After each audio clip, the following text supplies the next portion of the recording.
Okay, you're very, very welcome. This is our ski and snow session, and it's been a very mixed winter so far because the snow, we had a big lovely drop of snow end of November, early October, end of November. Then it looked like we were getting no more snow for ages in the Alps anyway, and we've got a huge dump. It's really, really way to go.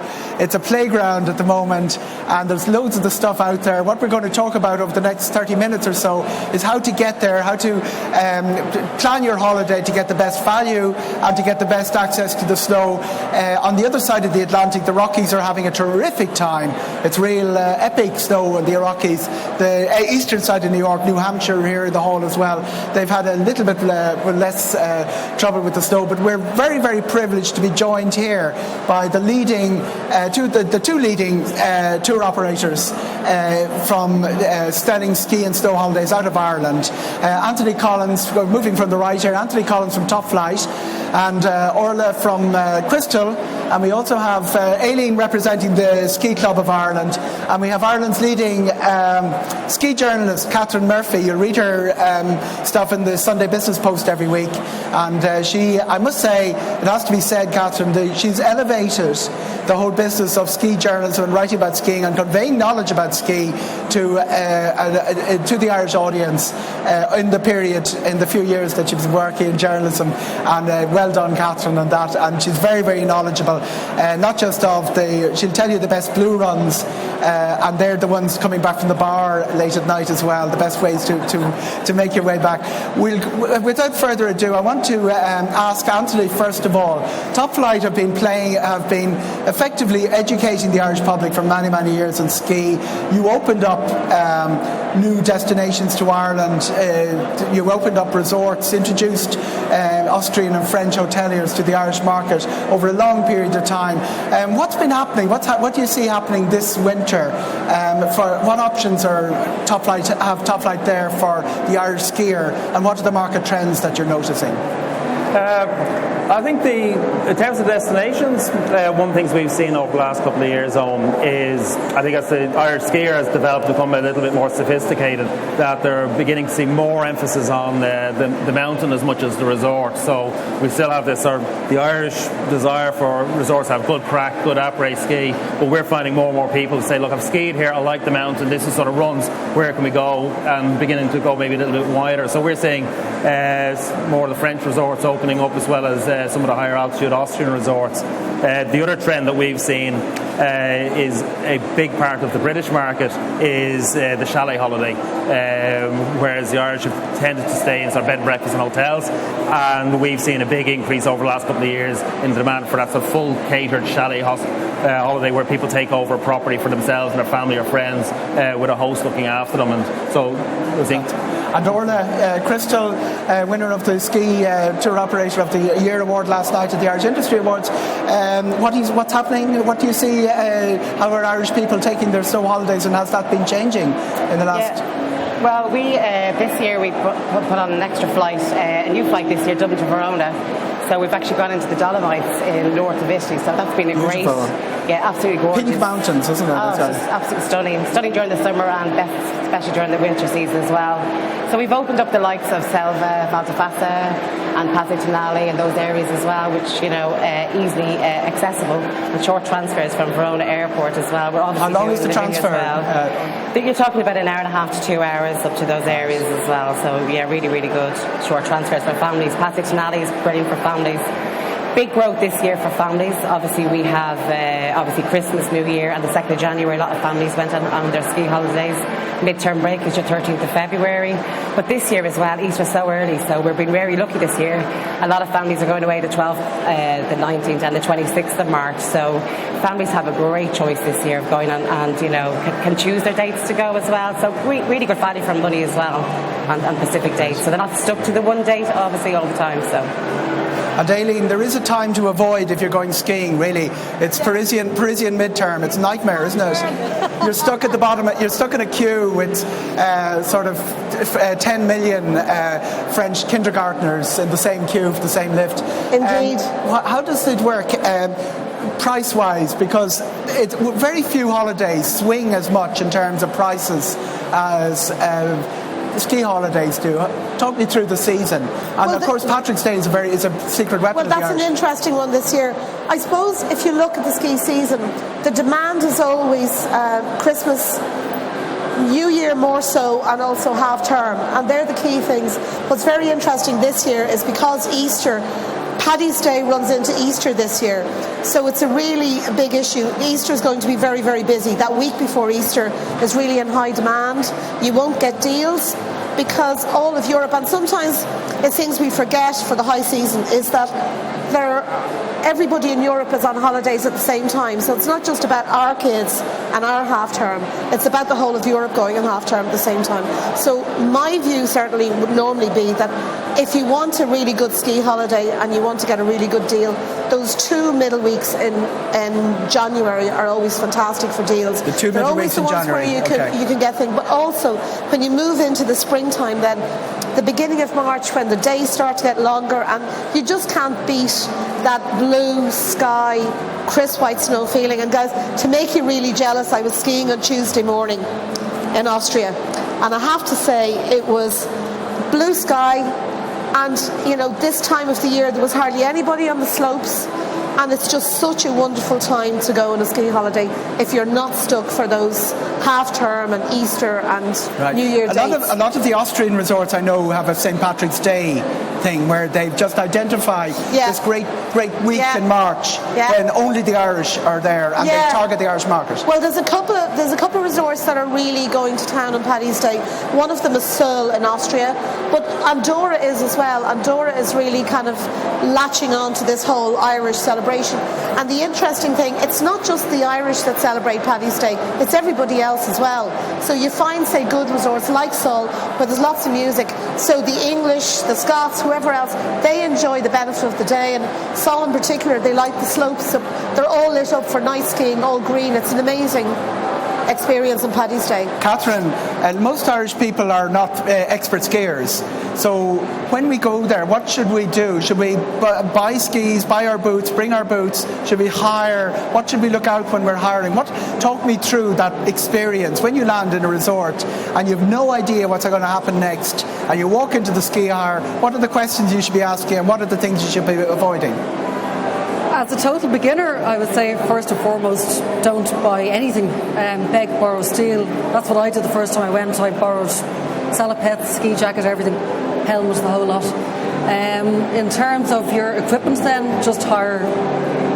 Most ski shops and resorts will have different levels of ski hire, so you don't need to go for the premium skis or boots. Like you do. I'm always looking for the premium, they will, if you're starting out, you need to go for the mid-range, I suppose. A decent carving ski and a decent pair of boots, helmet, and you're away pretty much. And what a lot of people are doing now as well is hiring their equipment online before they go away, so it's done. You get a discount, maybe 10 or 20%, and it's all organised for when you get there. You don't have to. Hopefully, ski shops can have massive queues. Is that right, Orla? On kind of Saturday and Sundays, and you can avoid that, hopefully. So how much does it cost? How much should you factor into your budget if you're, and I throw this open to you because it varies very much from resort to resort. There's probably, I know Vail in California, or Vail in the Colorado has an enormously expensive ski pass. Yeah. So how much should you factor into your budget? Tony, how much does a week skiing cost, and what should people start adding to their budget to? Well, I think if price is what people are really concerned about, the dates that Aileen mentioned there, so the cheaper dates in March or January, where you maybe get 4 or 5 people into an apartment, you're going to get away for, it could even be €300-400. This is late deals into self-catering apartments. Typically, most people are going to spend about €800 to €1,000 per person on average over the season, and on top of that would want to be allowing about another 400 to 500 then for the 400 to 500. Yeah, that's assuming they're going to go for some ski lessons and equipment rental and a lift pass as well. And Orla, the way ski areas work really is that the days when you went to one resort are effectively over. There's some huge playgrounds out there, aren't they, where the different resorts have all linked into big areas. Yeah, well, I mean, in France you have Val d'Isère and you have Val d'Isère and Tignes are interconnected, so that would be the whole area lift pass. But if you were going to the likes of Val d'Isère, you could just buy the local pass and just ski that area, and then say that lift pass could be about €280. And when you're down there for the week, and then you could obviously, when you're down there and you wanted to ski the next resort to Tignes or somewhere like that for a couple of days, you can upgrade your lift pass when you get down there, and that's about €40 to €60. You know, it depends on how many days you were looking to do, but you can always upgrade as well. Obviously, it's the likes of Andorra, Livigno. These are duty-free countries. The terrain isn't as big as France. I mean, France, the ski area is vast. If you're going to an area where you have, 200 kilometres of skiing, you're going to pay more for your lift pass. It's going to be reflected in the price that you pay. So Andorra is cheap. It's duty-free as well. Livigno, so those areas as well. So do you buy your lift pass at the resort, or should you buy it in advance? Well, always look for, we all do deals. We do 2-for-1 lift passes. We do first-time ski packs. First-time ski packs are great if you've never skied before, because they'll include your lift pass, your skis, your sticks, your tuition. All of them will come. So you can have that all factored before you go on your holidays. And they're really, really good prices. And they won't be beaten in resort on those prices. And then we also do improver ski packs as well. So you're better off to look at the deals. Always question things, ask those things. Sometimes people don't want to ski tuition for the whole 6 days. To just do 3 days lessons in the morning. Because we as Irish, we only ski once. We ski 6 days in 1 year. And I'm skiing 19 years now, but I always do my lessons because I'm still, the first few days, a little bit wobbly, and then it takes me day 3 or 4 before I'm flying back down on my, and confidence is growing, And you don't have to go to the resort for the lessons, Aileen. Ski Club of Ireland you can use your valuable time learning before you go. Well, you can, especially, number one, if you're a beginner or if you have a family that you want to bring out, because the Ski Club in Kiltiernan is going 50 years now at this stage, and there are 120 instructors up there, and one of the things that's marvellous about the Ski Club of Ireland is they're all voluntary instructors, and I think it's something that we should all be sporting anyway. But the one thing that's great about skiing before you go and learning is if, first of all, if you're a beginner, you haven't a clue what skis mean, what bindings mean, what poles mean. It's a whole new language that we have to get to know, and when you go up to the Ski Club, it's so easy to be able to talk to somebody up there. You see how your boots are fitted, you see how your skis go on, you see how you move on the skis the first time, and that whole ease into that whole language and whole new world of skiing, I think it makes a difference if you take some lessons up in the Ski Club. I think it also makes a big difference as well for families, because now up in the Ski Club they have a kinder session on a Sunday, and they're teaching about 50 kids up there every Sunday, and I think that's brilliant, say for younger kids. Say if a family has younger kids, maybe 4, 5, 6, they're only starting to get used to going to school and dealing with a teacher, and the idea of going up to the Ski Club and doing lessons up there is really, really good, because then when a family brings their children out to the real ski resort, the children aren't scared about the ski instructor or scared about being left on their own, because they've been used to it up in somewhere like Kiltiernan, and I think that's great. The other thing is, a lot of people I know go up to get their ski legs back up in Kiltiernan. That, like as Orla said, we only ski a week a year. Well, some of us do. But we only ski in general a week a year. So if that's the case, you can't suddenly expect to, having not done the sport for 51 weeks, to go back out again, and that's why it's a good idea to go up there. I know they've deals at the moment. I think it's €60 for €60 for 2 lessons, and like that includes your ski hire, everything else, and the tuition. So that kind of hand holding is What nice. age do they take them at, Aileen? At 4. 4. So once you're 4, and in fact, there's 2 ski instructors in the audience, actually, Eddie and Kathleen, who actually run the kinder side of the ski school, and it's just wonderful to go up there on a Sunday morning, even if you never ski, to actually go up and see it. Right. It's fantastic. Catherine, There you go, Anthony. And Catherine, the really talented, the good skiers, you're a real fan of Offpiste. Yeah. One of the things that's struck me in the last 10 years is that the technology of skis has made Offpiste more accessible to even intermediate skiers. Is that true, or is that my imagination? No, that's true. Basically, when snowboarding became so popular, ski technology had to catch up. So we now have much wider, fatter skis that make it easier to go off-piste, and basically kind of help you to float through powder. So it's become much more accessible, a lot more people going off-piste, and a lot more need for people to be educated about safety issues off-piste as well. That's actually very true. And I think, talking about going off-piste, again, because of the fact that we only ski once or twice a year, we really need, if people want to, they think they're good skiers and they want to go off-piste, I personally can't recommend highly enough that you should take a ski instructor or take a guide to You're do not whatever. insured if you don't have a ski instructor. You have to check your winter sports policy. Yeah. Most winter sports policy, you're insured for skiing off-piste. But when you go on the off-piste side, it's into extreme sport. And you have to check your winter policy. And it's also important for anybody else on the mountain that you're not endangering anybody else if you're not good enough. But honestly, getting a ski guide, getting a ski instructor if you're going off-piste is important. It's a very bad year for avalanches, I believe, because we had a big snow and then nothing, and like the snow base is loose, and we had somebody killed, a couple of people killed last week. So when you're going off-piste, as Aileen says, make sure the instructor is with you. Any questions from the audience? This is your show. I don't want to take up your time, guys. Have we someone? Yeah. If you don't mind, I've got a question myself. Sorry. It's very... I shouldn't be taking up people's time. I just wanted to ask, if you just had one weekend to get in a ski trip, which is your favourite resort for that kind of thing? Oh, that's a very unfair question. Different opinions. We all have different opinions, but I think the one thing that's key, if you can only go for a weekend and you're a good skier, you should look at the airport that you're flying into and its proximity to the resort. So for instance, if you take Munich Airport, say from Ireland, we've got various places so if you're going to Andorra or Livigno, the transfer time is very long for a weekend. So you normally try to find an airport that is very close to where you're going. So you can take Geneva Airport, where some of the French and Swiss ski resorts are very close. But you can also take Munich Airport, because some of the great ski resorts in Austria are 2-hour maximum transfer. So I'll give you an example. Let's take Saal or St. Johann or Kitzbühel in Austria.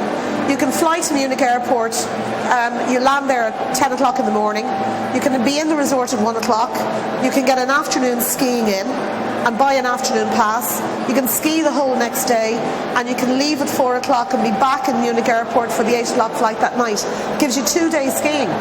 So the trick is to get the airport right and then match it up with the resort. And that's my recommendation. With Verona as well, wouldn't it? With Verona as well. Exactly. But except you have a weekly flight to Verona. So it's every Saturday, yes. All of our flights are for 1 week. So as far as you both charter flights. We all charter, yeah. But does that affect the choice for the length of stay? Does it tie you down to really a week long? Well, I think like Crystal and ourselves and Topflight, we generally operate 7-day charters. So for the most part, that's going on a Saturday to Saturday. Saturday in, Saturday out. So while it can constrain the duration, what we find is most of the hotels will lock in on that as well. So even if you were able to get flights, a lot of the hotels wouldn't take you midweek. But also being able to buy in bulk, and same with all the tour operators, not only on the flight but on the transfer buses, brings the cost of it down so much that very often, if you didn't do that, the cost of getting yourself to resort would be more than the rest of the holiday. I think it can cost €300 to transfer to a resort. That's great. So I think having the bit of scale there to be able to put on the buses certainly makes it a bit more affordable. And what is it? A lot of the transfer times are around 3 hours, aren't they? If you're going to Andorra, it's about 3 hours, is it? It's 3.5 hours. 3.5 hours. Yeah, there's always, we do stop off. There is coffee breaks for those long transfers. But there is places in France that are only an hour and a half. So like Chamonix and Chambéry you fly into, It's an hour and a half, is it too? Yeah. And you fly to Lyon and Geneva, is it? We're Lyon, Geneva for France, and then Salzburg and Toulouse. Salzburg, Toulouse. And Innsbruck is gone, is it? No, we do Innsbruck every Saturday, yeah, we do. Great. I think what we've found, though, is over the years, customers' expectations, particularly Irish customers, are getting more demanding and less happy for, not necessarily, so we say, unnecessarily long transfers, and that's putting more pressure back on the tour operators to offer a better service. So I think think there's a lot more thought has gone in over the last few years to ensure that transfer times and total door-to-door length is better, and just make sure that the whole customer experience. What's the longest transfer? Is there any 4 hours, or is it all 3.5?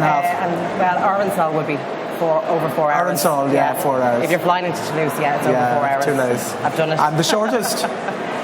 Shortest? An hour and a half. Geneva and into somewhere like Avoria or Chamonix. Geneva, That's great. Saint-Johann, an hour from Salzburg, one of the shortest. That is the shortest, I think. And there's a lovely train one, isn't there, from Oslo up to Lillehammer? Yes, that's right, and that's a super journey. That if you go to Lillehammer to go skiing to Hafjell, you can actually get onto the train in Oslo Airport, brings you straight up to Lillehammer, and it's a great option as well. But don't have a drink there. No, we don't. It's a tenner a pint, so if you're going to Norway. Do you know we love it actually? The school groups. Yeah.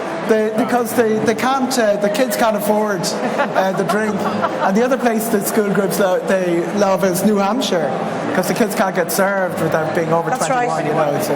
And of course, the trick with going to Norway is that it's because it's outside the EU, so you buy your duty free before you go. That's right.